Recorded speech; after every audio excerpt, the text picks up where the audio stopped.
All right, welcome back to the deep dive. Today, we're setting our sights on a country often overlooked, but positioned at a fascinating crossroads of history and geography, Tajikistan. Hmm. It's a landlocked nation in Central Asia, bordered by Afghanistan, Uzbekistan, Kyrgyzstan, and China. And geographically, it's absolutely breathtaking, over 90% mountainous, home to giants of the Pamirs like Ismoili Samoni Peak and stunning spots like Iskender Lake. Truly dramatic landscape. Yeah, it's home to about 9.5 million people, predominantly ethnic Tajiks, with its capital city Dushanbe nestled in a valley. We've got a rich stack of sources here, from detailed historical accounts to papers exploring its modern economy and geopolitical position.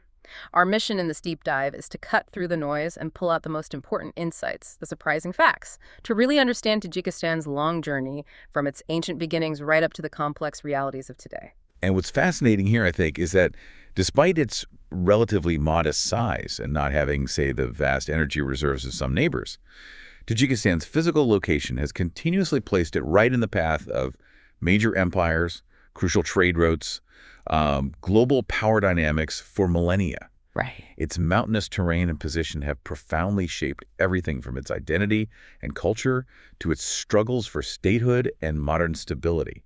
Its geography is destiny, almost. Okay, let's unpack this incredible history, starting way back. Our sources show human presence in this territory stretches back incredibly far, 500,000 years ago, into the Paleolithic era. That's staggering, isn't it? Yeah. We see evidence of early settlements and the first steps towards agriculture showing up in the Neolithic period. And this is where we find a key insight right at the beginning. The region was incredibly rich in metals: gold, silver, copper, tin, iron. This wasn't just a minor detail. This availability of resources spurred significant economic development and, trade roads thousands of years before what we traditionally think of as the Big Silk Road era. Wow. Excavations at ancient sites like Sarazm, dating back 5,500 years, reveal traces of unique early civilizations and evidence of a competitive market economy already thriving there. A competitive market economy that early. That's pretty remarkable. So this wasn't an isolated backwater, even then. Not at all, no. This territory was part of ancient states like Devaf, Bactriana, and crucially, Sogdiana. Sogdiana really stands out as a significant early entity. Sogdiana, okay. And our sources suggest the history of Tajik statehood itself begins within the limits of Parthia, around that time. Yes, around the 3rd to 4th centuries AD. But then, by the 5th to 7th centuries, you see the formation of a relatively united state, specifically in Sogdiana. A state so prominent it was described by both Roman and Persian authors. Really? Yeah. Its location along crucial caravan routes, connecting vital cities like Bukhara, Samarkand, and Panjikent through to Transoxania, that's the land north of the Amu Darya River, was paramount. These medieval settlements essentially functioned like independent city-states, flourishing from that trade, particularly as the Silk Roads expanded across this vast region. So thriving city-states tied into these massive trade networks. What happens as we move into the medieval period proper? Well, after a period under the Khakhanate of the Turks, that larger entity fragmented, leaving the region vulnerable. This vulnerability coincided with the rise of the Samanid Empire in the late 9th to early 11th centuries. Okay. This was a powerful early Islamic empire in Central Asia, originating from a Persian family. And they became a major force, ruling a huge area. They did, yeah, right up to the borders of what's now India. And this is where we find perhaps the most enduring insight from this era. The Samanid period marked a major cultural flourishing. They transformed Bukhara into a monumental cultural and political capital for the Iranian world. They're considered a golden age, is that fair to say? Precisely, often seen as the last great chapter of a golden age for the Iranian cultural sphere. Under their patronage, giants like Ibn Sina, the polymath known in the West as Avicenna, and the foundational poet Rudaki produced classic works in Persian that are still studied today. Wow. The Samanids also set up sophisticated state institutions archives, administrative bureaus that influenced later Islamic states.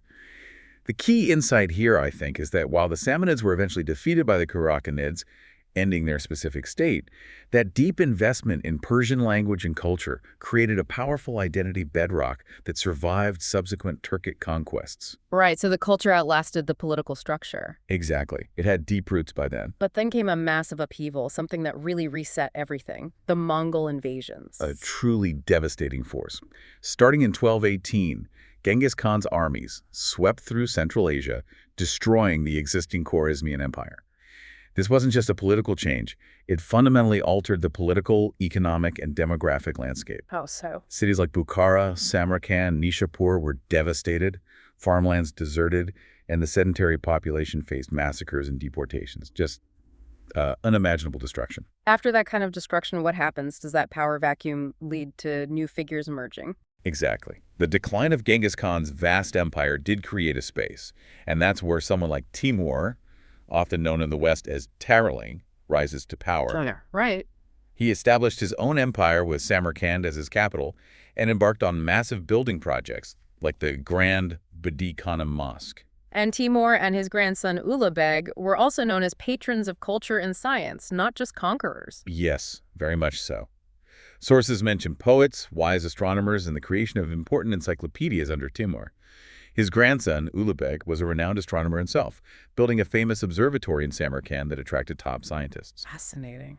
Now, the surprising insight here is that while the Mongol impact was incredibly destructive, our sources suggest it paradoxically helped consolidate a sense of unity among various Tajik tribes. They often found common ground in their shared Muslim identity in opposition to the invaders. So a shared experience of devastation actually forged a stronger collective identity. That's counterintuitive. It is, isn't it? That's the argument. And coupled with that, the continued insistence on using the Arabic script and maintaining the Persian language became a fundamental factor in preserving their literature and cultural identity against later Turkic and Mongolian linguistic influences. Ah, okay.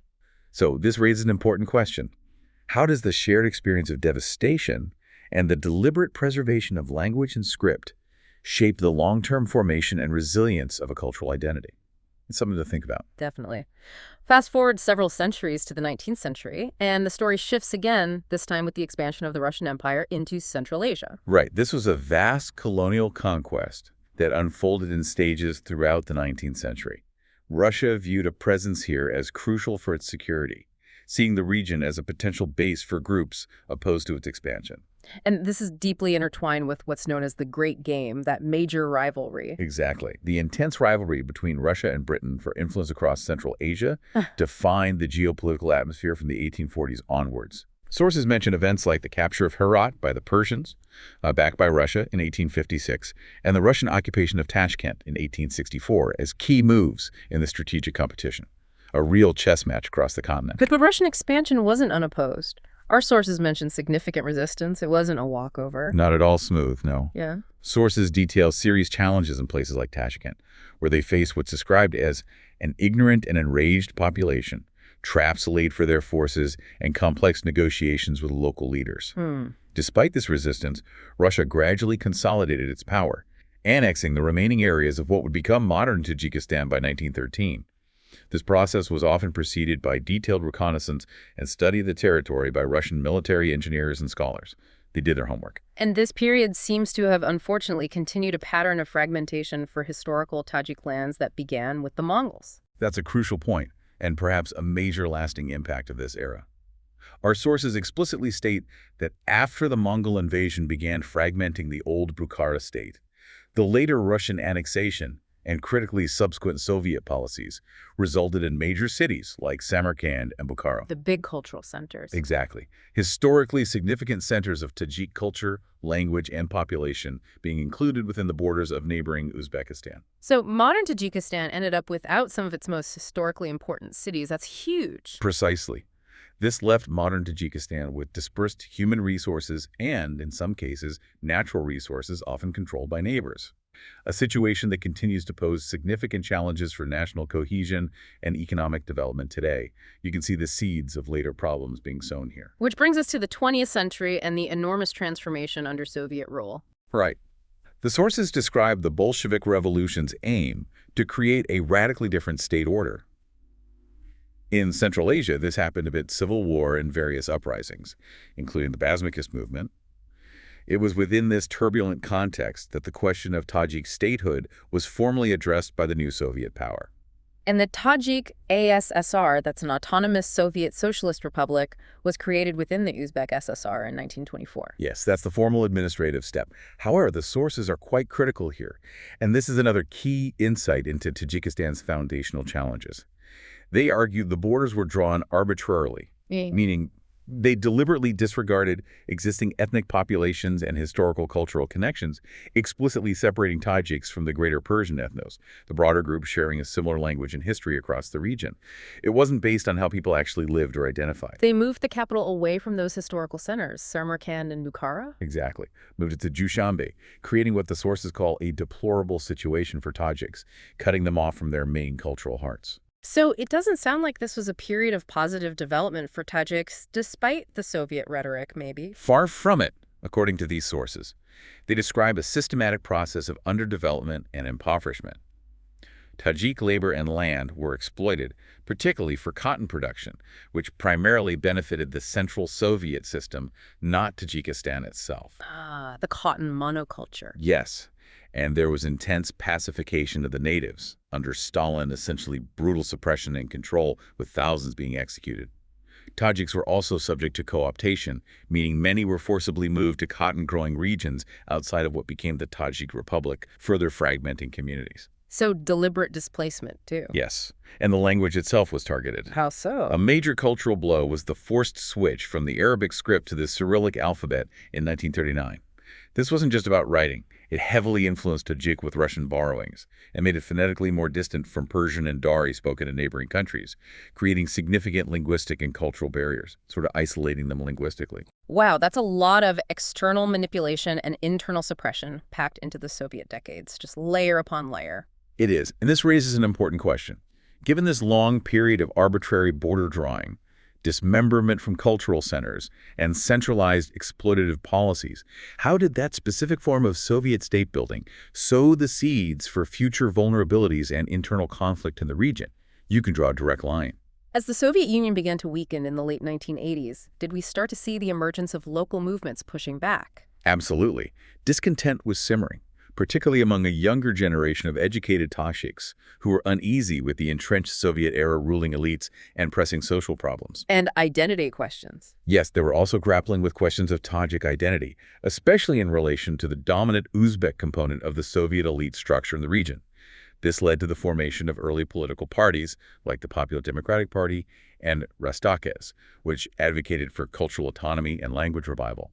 Things started bubbling up. So, when the USSR finally collapsed in 1991, was independence a smooth, celebrated transition, or was it more complicated?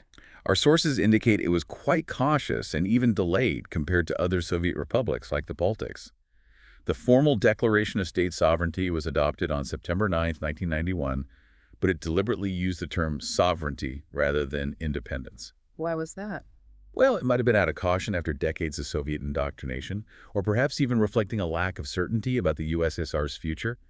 Sources describe a general population largely unaware that full independence was imminent and a lingering deference to central authority. It wasn't like a sudden joyous break for everyone. And tragically, things rapidly escalated into civil war. It happened very quickly afterwards. Yes, it was a tragic descent. The sources highlight how the collapse of the Soviet state structure didn't just create a power vacuum. It brutally exposed and exacerbated deep-seated, ancient regional and clan-based divisions within Tajik society. Divisions that had maybe been suppressed under Soviet rule? Exactly. Suppressed, but not resolved. This led to a fierce, often bloody power struggle between various political forces and cliques. Starting in Dushanbe, the capital. Yes, it began with unprecedented street violence in Dushanbe in the spring of 1992. And quickly plunged the entire country into a brutal civil war that lasted almost 5 years. The human cost was immense, estimated 50,000 to 100,000 deaths. What do the sources point to as the root causes? Is there a consensus? It sounds complex. There isn't a single consensus. Historians and experts still debate this intensely, with different groups emphasizing different factors. But generally, the macro-level causes highlighted in the sources include external factors. The complex geopolitics of Central Asia, the legacy of those arbitrary borders drawn by the Soviets, the messy, unplanned transition process after the Soviet collapse, and the involvement of foreign forces supporting different sides. So external meddling played a role, too. It seems so. These external and structural factors are seen as having severely aggravated the existing internal tensions among Tajik elites vying for political control, turning a competition for power into a bloody conflict. And the impact of the war itself. Beyond the deaths. Devastating. It left widespread destruction, shattered what limited state authority existed, created chaos across large parts of the country, and unfortunately reinforced those very clan-based divisions, and created space for warlords, making the task of rebuilding incredibly difficult. Just set the country back massively. After the peace accord was signed in 1997, what was the situation on the ground like? Must have been grim. Tajikistan was in dire straits, even more so than before. It was already the poorest and least developed Soviet republic, but the Civil War set its social and economic development back by decades.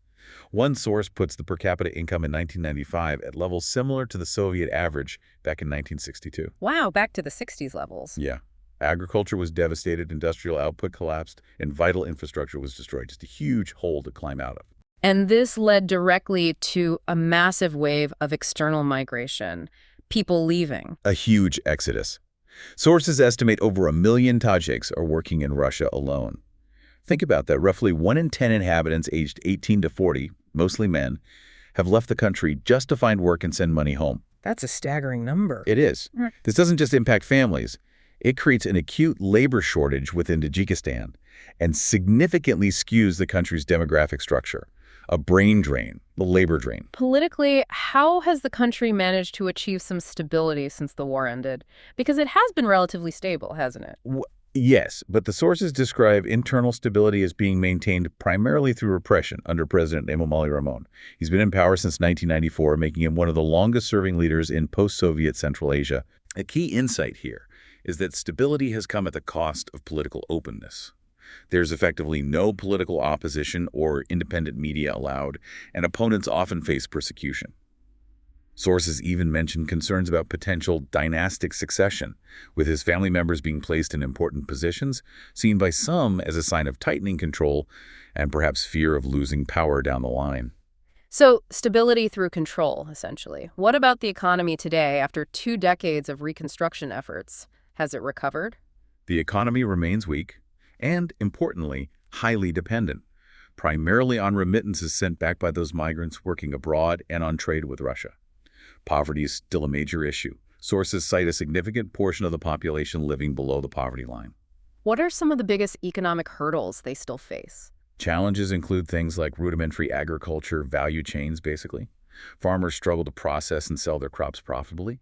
There's limited access to credit for businesses, persistent infrastructure deficits like unreliable electricity, a lack of modernization across various sectors, and energy dependency. And corruption. And, critically, pervasive corruption is mentioned as a major drag on development. The dependence on external financing is huge. One source suggests that without it, the Tajik economy would really struggle to stay afloat. It's a tough picture. You mentioned the rich cultural past earlier, especially under the Samanids. How has that deep tradition fared through all this turmoil, the colonial, Soviet, and Civil War periods? Well, sources highlight the high level of traditional crafts, textiles, metalwork, and that deep literary tradition with figures like Rudaki and Omar Khayyam. The Soviet period did bring development in some areas of science, literature, and arts, but it also brought suppression, and that imposed shift in the language towards a Cyrillic-influenced form, deliberately distancing it from its Persian roots. Right, the language shift. And the Civil War sounds like it had a devastating impact on culture as well. It did. The sources paint a stark picture initially, describing a reverse process of development for culture.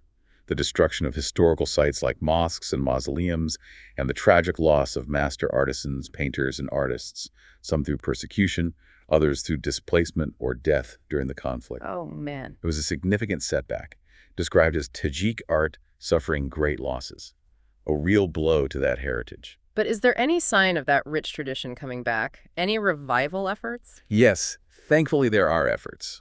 Starting in the late 1990s, sources mention deliberate initiatives to revive culture, crafts, and arts.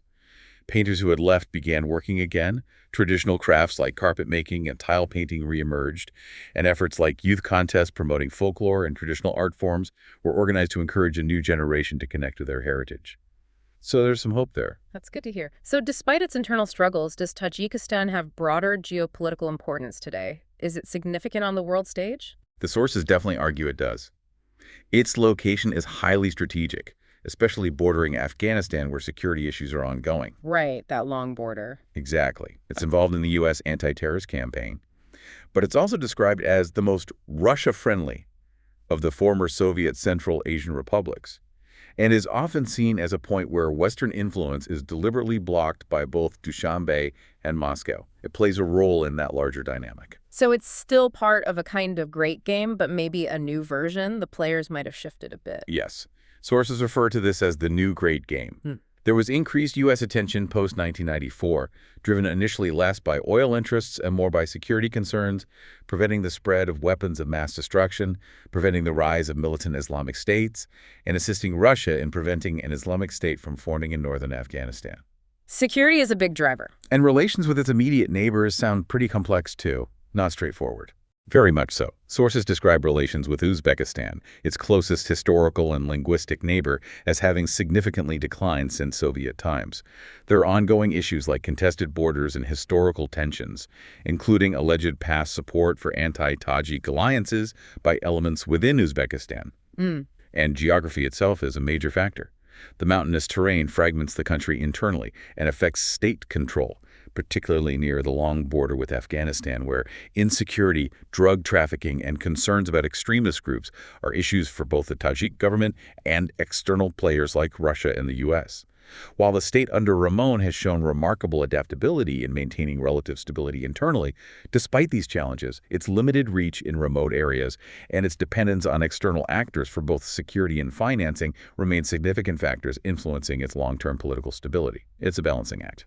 Looking ahead then, what do the sources say about Tajikistan's future prospects? Is there optimism or pessimism generally? It's really a mix of perspectives, reflecting the complexity of the situation. Some sources are quite pessimistic, citing the combination of entrenched authoritarianism, pervasive corruption, weak state institutions, and that deep external dependency as creating a cycle of chronic stagnation that prevents significant improvement. They see these as fundamental hurdles. But are there more positive views reflected in the sources, maybe from the government side? Yes, other sources reflect government views and highlight perceived achievements in state formation and maintaining macroeconomic stability since independence, even managing external shocks. They emphasize the progress made in consolidating the state after the Civil War, which is, undeniable in some ways. What do economic forecasts suggest? Any light there? Basic forecasts in one source suggest gradual stabilization and recovery from external shocks, like the impacts of global economic slowdowns or sanctions on Russia, where many Tajiks work. This includes expectations of falling unemployment, aligning with broader regional trends. But risks remain. Oh yes, significant risks. Global economic downturns, persistent inflation hitting the population's purchasing power, pressure on limited local budgets, and crucially, potential social tensions if economic conditions don't improve visibly for ordinary people. That's a key vulnerability. And politically, concerns about the potential dynastic transition, what happens after Ramon and whether the country can meet evolving expectations from neighboring regimes or the international community are highlighted as risks. Risks that could, in a worst-case scenario of worsening conditions, lead to radicalization or extremism. And external pressures. There are also fears of increased external pressure or even military conflict, particularly if Tajikistan took unilateral actions near the volatile Afghan border, which could destabilize the broader region. It's a sensitive spot. So stability isn't guaranteed despite the current situation? Well, the sources note the demonstrated resilience of Tajikistan's governance structures in maintaining stability so far. They suggest this ability to cope with internal challenges holds true unless faced with major external forces again, like in the early 1990s, or a severe, prolonged socioeconomic crisis, like a major drought impacting its agriculture, which is vital. This raises an important question, really. Can its demonstrated adaptability and resilience continue to counteract the underlying chronic stagnation, internal governance challenges, and external dependencies in the long term? Or is it just managing crisis after crisis? So we've journeyed from those incredibly ancient settlements shaped by metal trade and early statehood attempts, through the medieval Islamic Golden Age under the Samanids, the devastating impact of Mongol invasions, the fragmentation and control under Russian colonial and then Soviet rule, the tragedy of the Civil War, and now into the complex realities of a landlocked, mountainous nation navigating modern challenges of poverty, governance, and external dependency. It's a history marked by deep cultural roots, remarkable resilience in the face of invasion and destruction, but also by persistent fragmentation, exploitation, and ongoing struggles for stability and development. Quite a story. What's fascinating here, I think, is how that continuous interplay of geography, Those mountains, those borders, powerful external forces, and internal social dynamics has consistently shaped Tajikistan's destiny. From its pivotal role along the Silk Roads to the intense strategic pressures of the Great Game, and from those early attempts at statehood to the realities of post-Soviet authoritarianism and dependency, its story is one of enduring complexity and a testament to the survival of its people and culture despite immense pressures. So, what does all this mean for you, thinking about Tajikistan today? We've seen its incredibly rich and ancient past, the severe scars left by 20th century history and civil conflict, and the ongoing interconnected challenges of poverty, governance issues tied to repression, and that heavy external dependency. Yeah, and this really raises an important question for you to consider as you reflect on this deep dive. Given this long history of significant external pressures, the lasting legacy of arbitrary borders that separated its people from their cultural centers, and its current economic and security dependencies, how might Tajikistan best navigate the future challenges? Challenges like climate change impacting its crucial water resources or potential internal power transitions. How can it find a path to build a more prosperous, stable, and truly sovereign future for its people from within its own borders? That's the big question, isn't it?